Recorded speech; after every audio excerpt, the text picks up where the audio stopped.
Hi, I'm going to give you some tips today on the comforter or the blankie. I'm a firm believer in the power of the blankie, simply because babies require some type of prop or some type of comfort to put themselves to sleep.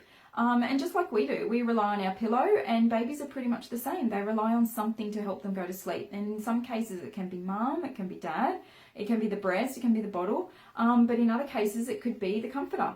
So I'll give you some tips moving forward on how to introduce it, when to introduce it, but I'll just show you my boys' comforters, what they've got and what they've had since they were babies. This is Noah's, he's 7.5 years old, and as you can see they're pretty well used.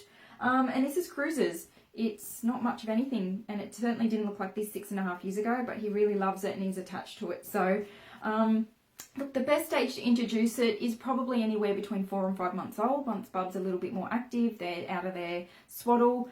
You can introduce it earlier, but probably not to sleep with. So anything from 4 to 5 months of age is a good age, and it takes time. So that's probably my biggest tip. It's really, it takes time. You know, you've got to be really consistent and you've got to be patient. It can take as early as 2 weeks for an attachment to happen, or as long as months. You know, it can take anywhere from 2 to 6 months for a bond to take place. So, and the way to create that bond is have the comforter with them 24/7. They really don't get the opportunity to switch off and not see this. So when you're in the car, have it in the car. When you're in the pram, have it in the pram. When you're at home and they're tummy time, or they're just having a bit of a play, just have it around. When you're changing their nappy, have it on their tummy. When you're feeding, especially when you're feeding, have it draped over you. Chances are when you're feeding, Bub's probably picking or twitching or pulling or twirling. Put their hand on the comforter and they'll start to use that comforter as their association, and it would really start to help with that bond. Also, if you've got a dummy, you can attach it to the comforter as well, especially for toddlers, that might help. But as they get a little bit older, they can start to find their dummy a lot easier looking for the comforter.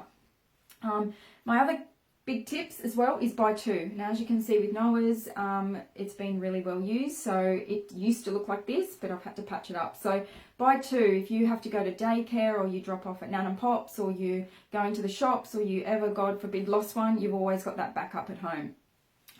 Also make sure they're soft, really soft. Babies will like to play with it and flick it and play with it and fool it around.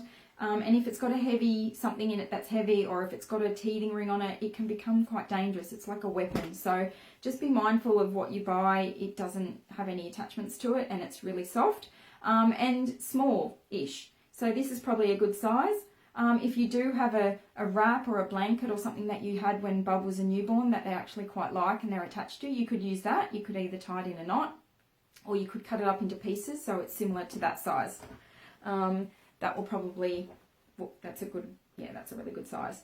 And when you decide that when you know that they really love it, want it, need it, and it's time, what you do at that point then is leave it in the cot or their bed. It doesn't come out, so you don't have this toddler walking around the shops dragging it around. It's for bedtime and sleep only. And lastly, call it a name.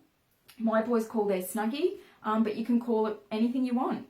Especially with toddlers, you might want them to call it a name or get them to pick it. I do work with toddlers, and it's never too late to introduce one. And just giving them that little bit of responsibility and independence goes a long way with the bonding process. So I hope those tips help.